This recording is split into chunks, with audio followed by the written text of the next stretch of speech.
Bien, amados, estamos en esta temporada de Navidad en la que como cristianos recordamos el nacimiento de Jesús, que es uno de los eventos más importantes de la historia de la humanidad, porque allí estamos viendo a Dios eterno tomando forma humana con un propósito.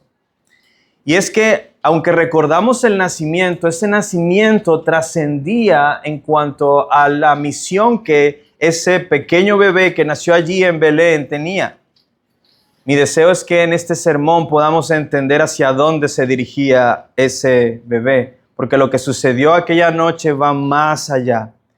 Jesús nació con el propósito de morir en una cruz de la manera más cruel jamás vista.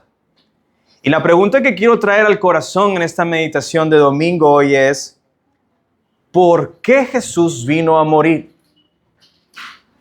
¿Por qué Él tenía que hacerse hombre, nacer y hacerse como un humano para morir como un humano?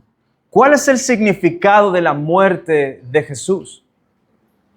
Y otra cosa que quisiera que consideráramos en esta mañana es cuáles son las implicaciones que tiene esa muerte. Porque precisamente de eso es que estaremos estudiando en esta mañana, que providencialmente el Señor nos permite hoy acercarnos al Evangelio de Mateo para leer acerca de la muerte del Señor. Les invito a leer conmigo el Evangelio de Mateo capítulo 27 y vamos a considerar hoy los versículos del 45 al 54.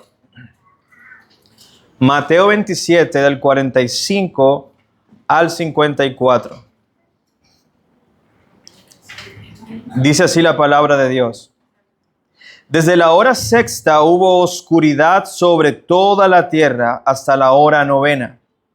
Y alrededor de la hora novena, Jesús exclamó a gran voz diciendo: Elí, Elí, lema sabactani. Esto es: Dios mío, ¿por qué me has abandonado? Algunos de los que estaban allí al oírlo decían: este llama a Elías. Al instante uno de ellos corrió y tomando una esponja la empapó en vinagre y poniéndola en una caña le dio de beber. Pero los otros dijeron: deja, veamos si Elías viene a salvarlo. Jesús entonces clamando otra vez a gran voz Entonces Jesús clamando otra vez a gran voz exhaló el espíritu. Y en ese momento el velo del templo se rasgó en dos, de arriba abajo. Y la tierra tembló y las rocas se partieron y los sepulcros se abrieron y los cuerpos de muchos santos que habían dormido resucitaron. Y saliendo de los sepulcros después de la resurrección de Jesús, entraron en la ciudad, en la santa ciudad, y se aparecieron a muchos. El centurión y los que estaban con él custodiando a Jesús, cuando vieron este terremoto y las cosas que sucedían, se asustaron mucho y dijeron: en verdad, este era el Hijo de Dios. Amén. Una de las cosas que Mateo nos ha venido mostrando alrededor de lo que escribió en el testimonio de los padecimientos de Jesús en su libro es que aun cuando él fue arrestado como un criminal, aun cuando él fue juzgado injustamente por dos distintos tribunales, aun cuando fue traicionado por uno de sus discípulos, negado por otro y abandonado por los demás, aún así, el gran poder del Señor se manifestó con firmeza en la misión que tenía para cumplir de parte de Dios, que era rescatar al pueblo al cual el Padre lo mandó a rescatar. Así que en esta imagen que tenemos de Jesús en esta parte del Evangelio, vemos a Jesús físicamente desgarrado en su fortaleza corporal. Ahora está colgado en la cruz junto a dos ladrones. Y no solo eso, sino que ha estado siendo objeto de burla tanto de la comunidad judía como de los soldados romanos. Además de este castigo brutal al que han sometido al Señor Jesús, una vez más lo vemos firme, concentrado, resistiendo, manifestando todo su poder en su muerte. Por eso, el título de este sermón es El poder de la muerte redentora del Rey. El poder de la muerte redentora del Rey. Y vamos a mirar este sermón en tres momentos. En primer lugar, el dolor más grande del Rey en la cruz. En segundo lugar, los efectos de la muerte del Rey. Y finalmente, el reconocimiento del Rey en su muerte. En la primera parte que vamos a considerar, vemos a Jesús teniendo un momento de expresión de toda su angustia. Y por eso el encabezado es el dolor más grande del Rey en la cruz. Mira el contexto. En el versículo 45 se nos dice que desde la hora sexta hubo oscuridad sobre toda la tierra hasta la hora novena. En la forma horaria de la comunidad judía en aquel entonces, la hora sexta en realidad es el mediodía para nosotros. Y la hora novena para nosotros sería como las 3 de la tarde. Eso quiere decir que durante 3 horas hubo tinieblas sobre toda la tierra. En el testimonio que ellos dan, sabemos que toda la tierra que ellos alcanzaban a mirar estaba en completa oscuridad. No sabemos si fue en todo el planeta o en esa parte del hemisferio o solamente en esa región. Lo que sí sabemos es que era una obra sobrenatural. Las tinieblas en la Escritura siempre han tenido una relación con el juicio de Dios. Por ejemplo, cuando Dios estaba dando su juicio sobre Egipto, una de las plagas que allí manifestó el Señor, como dice Éxodo 10, fue que hubo tinieblas en Egipto y de manera local, es decir, solo en Egipto había tinieblas. ¿Y qué significaba eso para el pueblo de Egipto? El juicio de Dios sobre ellos. ¿Sí? Incluso cuando los profetas, en el caso del profeta Amós, en el caso del profeta Joel, cuando hablan del día del Señor, ellos mencionan que este día del Señor va a ser un día de tinieblas, de oscuridad, de juicio. Precisamente porque lo que quería mostrar es que cuando el Señor se manifestara, el juicio de Dios iba a venir sobre su pueblo. Quiero que vaya conmigo un momento a Amós, capítulo 5. Hay un libro que se llama Amós, sí, Señor. No Amos, Amós. Está después de Joel.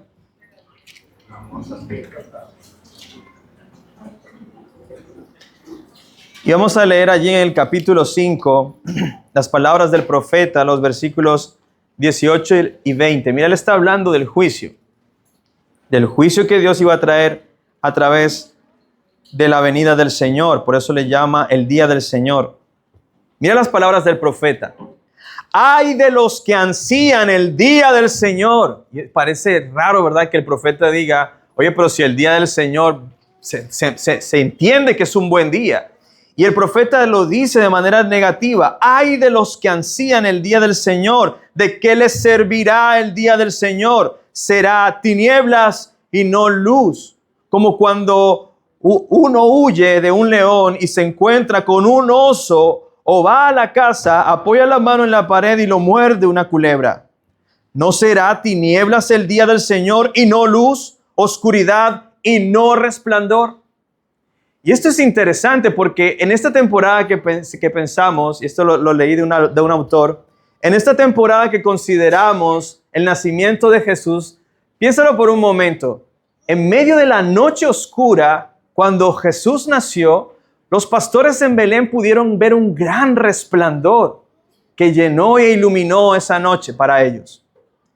Pero en medio del día, en el momento más iluminado, Dios trajo oscuridad para traer un mensaje al corazón de Israel.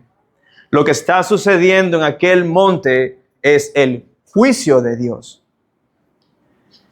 Joel dice algo similar a lo que menciona Amós, pero ya entendiendo que las tinieblas lo que representan es la manifestación del juicio de Dios, ¿dónde se está expresando ese juicio? pudiéramos pensar, Dios está tan airado por lo que le están haciendo a su hijo que va a destruir a los soldados romanos. Pero eso no es lo que pasa.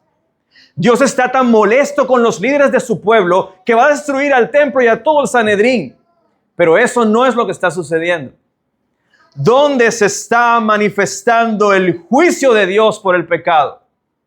¿En qué lugar vemos que Mateo nos dice que se enfocó la mirada de la ira de Dios para derramar sobre él toda su ira? En la cruz, amados. No en el Cordero Pascual que providencialmente era ejecutado a esa hora, a la hora novena. Pero no era en el Cordero Pascual, sino en la cruz de Jesús. En el verdadero Cordero de Dios que estaba siendo sacrificado, derramado sobre un altar vil. Dice el versículo 46, alrededor de la hora novena, Jesús exclamó a gran voz diciendo, Elí, Elí, lema sabactani. Y esto es, Dios mío, ¿por qué me has abandonado? Ahí es cuando el autor nos quiere llevar a considerar dónde está siendo derramado durante estas 3 horas de oscuridad toda la ira de Dios.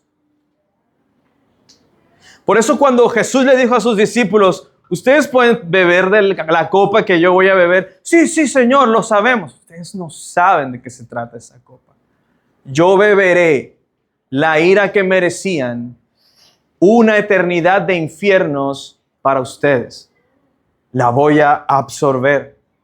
Estas palabras que Jesús está recitando están en el Salmo 22, que es un salmo mesiánico en donde el salmista está hablando, y si tú lees el salmo, el diseño es interesante porque comienza con ese clamor de angustia del siervo sufriente y termina hablando de los resultados del sufrimiento del siervo sufriente.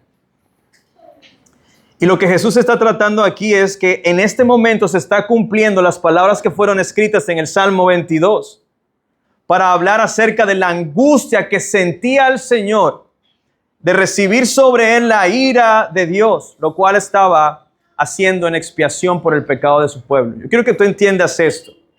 Yo no quiero minimizar los horrores de los latigazos, del juicio injusto, de la angustia emocional, psicológica que tenía el Señor, lo difícil que fue ser humillado al ser colgado en una cruz romana, lo duro que debe ser que tu cuerpo sienta que se está asfixiando y la única forma de poder tomar un poco de aire es que tengas que pararte sobre tus pies clavados, aguantar un poquito de dolor para tener que respirar y nuevamente entrar en la angustia de no poder respirar. La crucifixión del Señor fue tan brutal que es el dolor más grande que se le puede propinar durante 3 horas a un ser humano.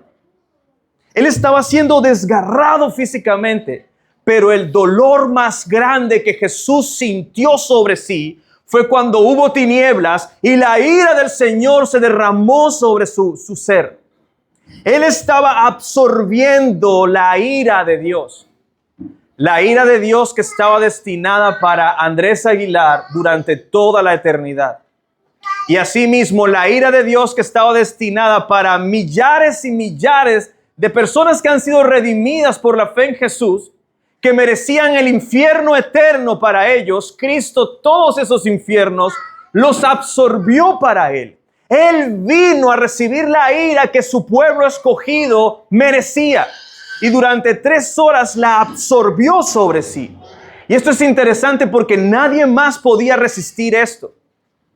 Nadie más lo podía hacer. ¿Cómo es que la ira infinita de Dios sobre el pueblo que se había revelado, cayendo sobre Jesús, fuera completamente absorbida? No hay otra forma de ver esto más que entendiendo que la persona que la estaba recibiendo es infinita. Él es eterno. Pero aunque lo que estaba sucediendo ahí era milagroso, la audiencia que estaba viendo a Cristo en la cruz en medio de tinieblas respondió conforme a las tinieblas que había dentro de su corazón. En el versículo 47 al 49 leemos que algunos de los que estaban allí, al oírlo, decían, este llama a Elías. ¿No les parece curioso de que la comunidad judía que estaba allí está escuchando el Salmo 22, que dicho sea de paso, era uno de los salmos más recitados en tiempos de Pascua, en la celebración? Y están escuchando el Salmo 22, versículo 1, y no entendían que Jesús estaba diciendo lo que dijo el salmista, sino que creyeron que él estaba llamando a Elías. Ellos estaban ciegos, no podían ver lo que allí estaba sucediendo.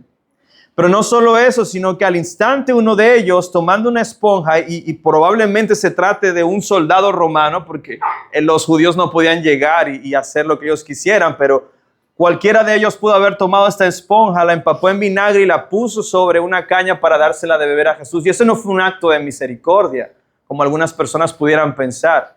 Porque el mismo texto en Lucas dice que ese fue un gesto de los soldados para burlarse de Jesús. De manera que están viendo a Jesús colgado, gritando, horrorizado por lo que él está experimentando en ese momento. Y la respuesta de ellos no fue de temor, fue de burla. Así de duro es el corazón del ser humano. Así de duro es el corazón del ser humano. ¿Usted ha escuchado a las personas que dicen, no, si yo veo a Dios físicamente, entonces creo en Él. Si yo puedo tocar a Dios, entonces voy a creer en Él. Tenían a Dios colgado en un madero, cumpliendo la ley, cumpliendo las profecías acerca de Él. Y no lo creyeron. No creyeron en Él. Por eso al final dice, deja. Veamos si Elías lo viene a salvar. Pero a pesar de las burlas que se estaban dando allí, cuando Jesús hubo absorbido toda la ira de Dios por su pecado, y presta atención porque esto nos habla del poder de Cristo, su trabajo en la cruz terminó. Lo absorbió todo. El juicio que tú y yo merecíamos, lo absorbió todo en 3 horas. Todo. Eso es impresionante, hermanos. Quizás tú no lo dimensionas ahora, pero le ruego al Señor que abra tu entendimiento para que puedas ver lo que estaba sucediendo allí. Un gran fuego se dirigía hacia ti y Él lo absorbió todo como un pararrayos lo hace. Para Él, sobre Él, lo tomó para Él. Y lo interesante de eso es que cuando terminó de absorberlo, expresó con sus palabras, consumado es. Es decir, se acabó. Terminó. Mira, Cristo no murió antes.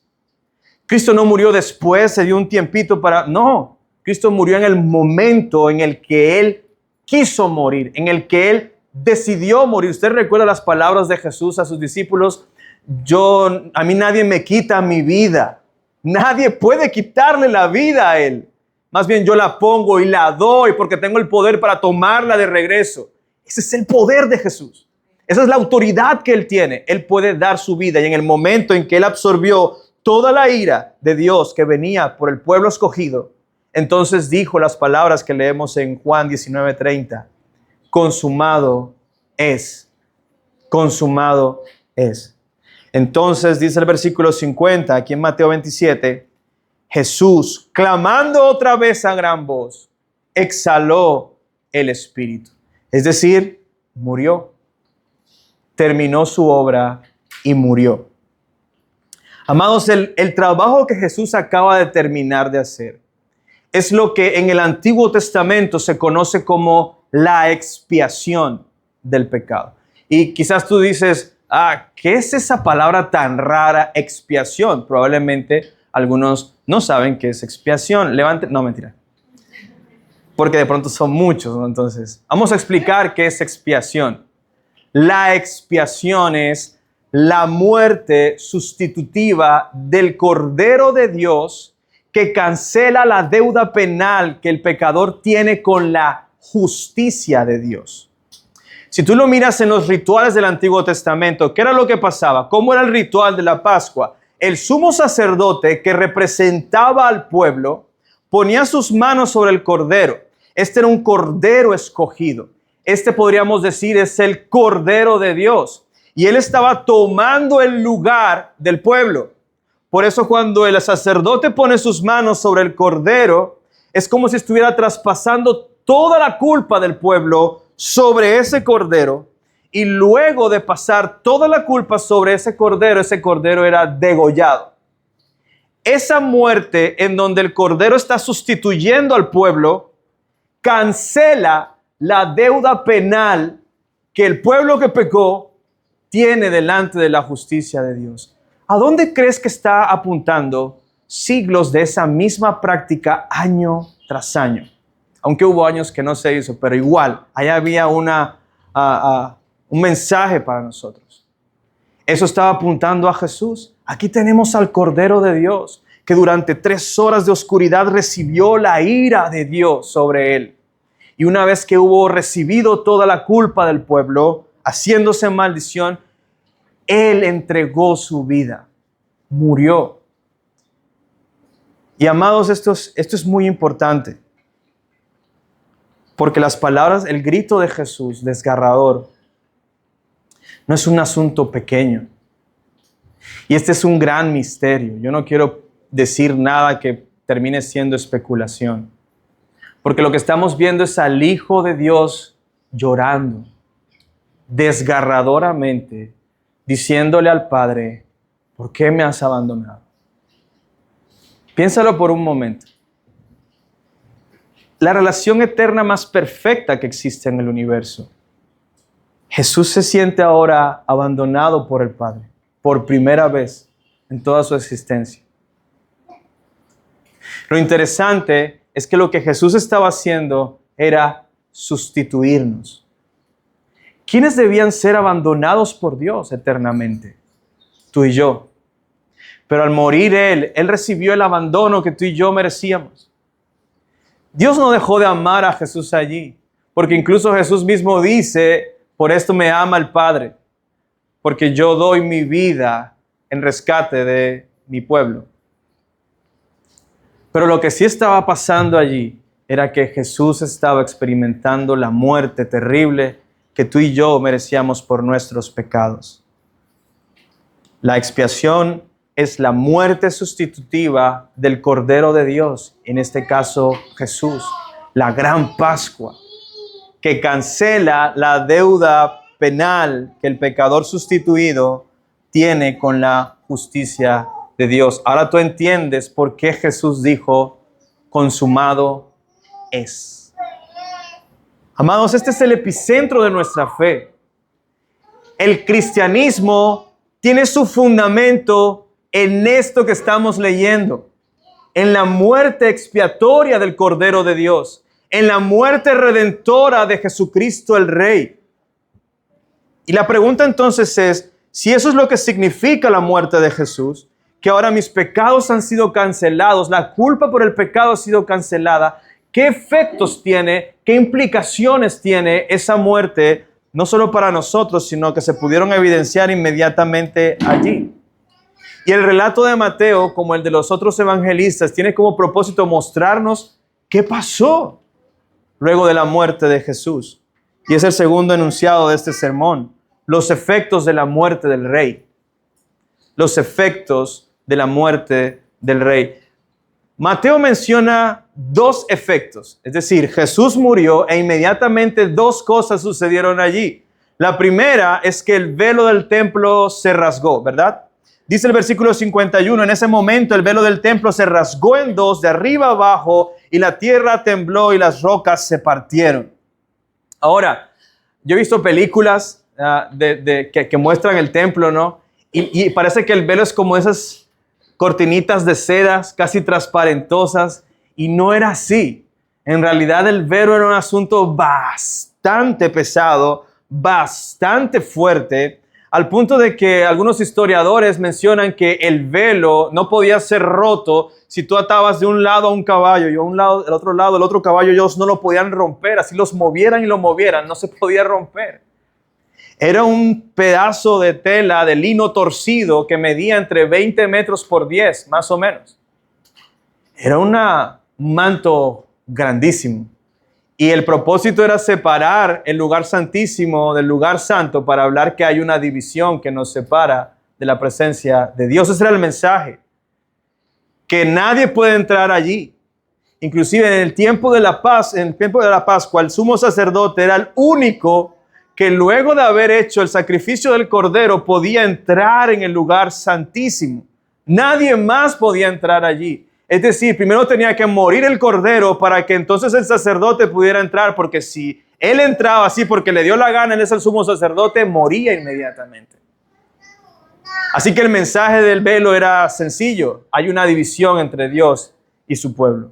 Hay una separación por causa del pecado. Y solamente la redención puede hacer que alguien entre a su presencia. ¿Y sabes qué pasó allí? Sobrenaturalmente hubo un terremoto y se rasgó el velo del templo. El punto con este hecho que los evangelistas nos muestran es que lo que sucedió no fue un accidente. No fue como que alguien se cayó y ¡ay! Rasgó el templo. No, eso no fue lo que pasó. Dios rasgó el templo. Dios mismo rompió el templo, no, el velo. Dios mismo rompió el velo. Históricamente, la iglesia ha interpretado este hecho de dos maneras, las cuales son válidas. Recuerda que esto es solo un hecho. Pero, ¿qué significa ese hecho? Bueno, por un lado, como una forma simbólica de asegurar que la muerte de Jesús logró el acceso de su pueblo de manera libre. Es decir, ya no hay un velo, ya no hay un manto, una pared entre Dios y su pueblo. Ahora, por medio de Jesús, todos podemos entrar libremente a la presencia de Dios. Ahora tú entiendes por qué el autor de Hebreos dice que ahora Dios, Cristo, es nuestro sumo sacerdote y en Él tenemos libre acceso al trono de la gracia. Para que entremos sin vergüenza, con confianza delante del trono de la gracia. Y esta es una realidad que vino gracias a la muerte de Jesús.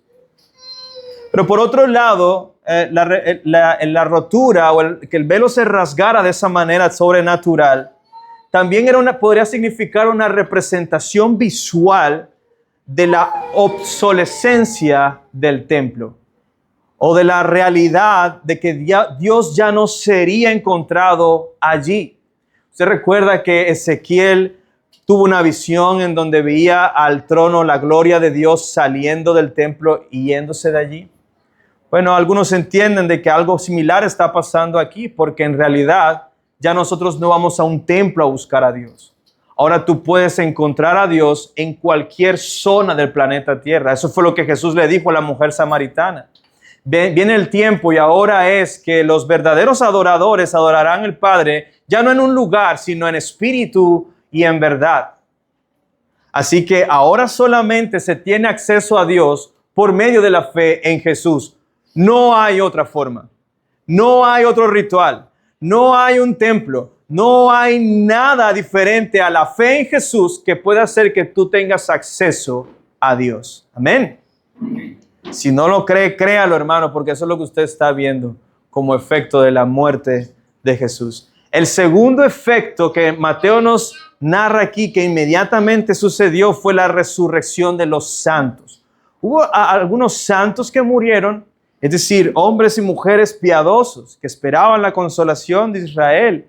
Probablemente algunos de ellos discípulos de Jesús, no lo sabemos. Pero lo que sí nos dice es que en medio de ese terremoto, versículo 52, los sepulcros se abrieron. Terremoto no, temblor. Los sepulcros se abrieron y los cuerpos de muchos santos que habían dormido resucitaron. Y saliendo de los sepulcros, después de la resurrección de Jesús, entraron en la santa ciudad y se aparecieron a muchos. Este es un efecto que solo Mateo menciona, pero tiene un propósito interesante. Mostrarnos que ese temblor no fue solo para rasgar el velo del templo, sino para rasgar el poder de la muerte. Las personas que resucitaron estaban prefigurando la resurrección tuya y mía cuando Cristo regrese. Porque lo que hace posible que nosotros hoy tengamos vida eterna fue su muerte. Él murió para que tú y yo no muramos. Por eso Él dijo en Juan 11, yo soy la resurrección y la vida. El que cree en mí, aunque muera, vivirá. Vivirá eternamente y se levantará resucitado. Y lo interesante de esto es que ellos entraron en la santa ciudad, que es una referencia a Jerusalén. Y esto resulta para nosotros como una referencia de lo que nosotros vamos a hacer cuando resucitemos también. Cuando la iglesia resucite en la segunda venida del Señor, vamos a entrar a la ciudad celestial, a la Jerusalén celestial.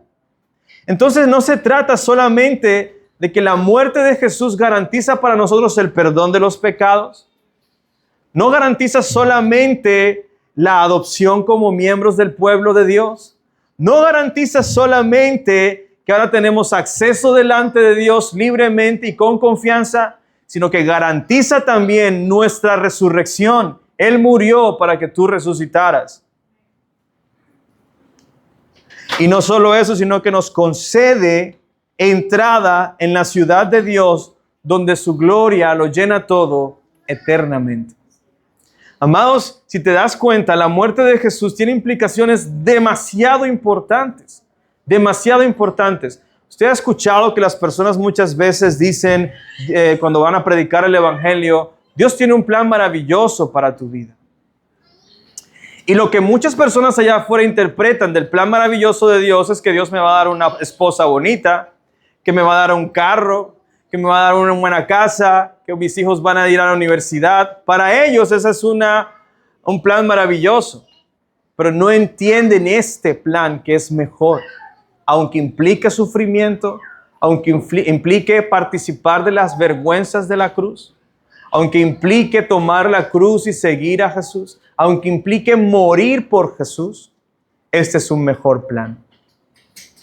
Y de esto es que tenemos que decirle a las personas, tú te estás perdiendo de todo esto si no crees en Jesús. No solo no eres perdonado, eres enemigo de Dios. No solo eres enemigo de Dios, Dios se tiene apartado de su presencia. El favor de Dios no está contigo.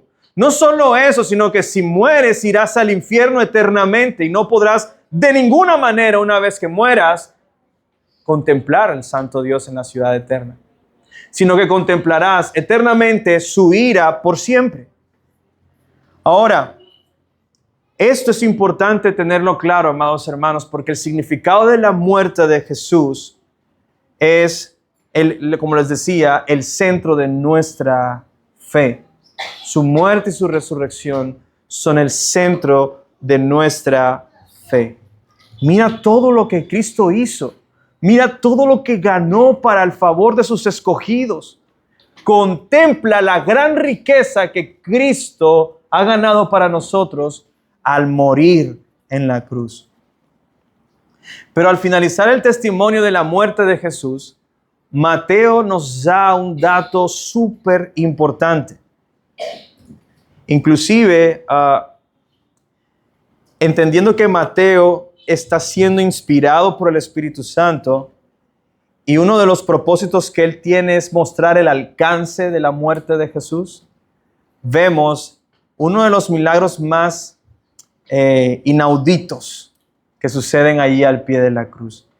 Y es el último punto de este sermón que se titula El reconocimiento del Rey en su muerte. El reconocimiento del Rey en su muerte. Miren lo que dice el versículo 54. El centurión y los que estaban con él custodiando a Jesús, cuando vieron el terremoto y las cosas que sucedían, se asustaron mucho y dijeron, en verdad, este era Hijo de Dios.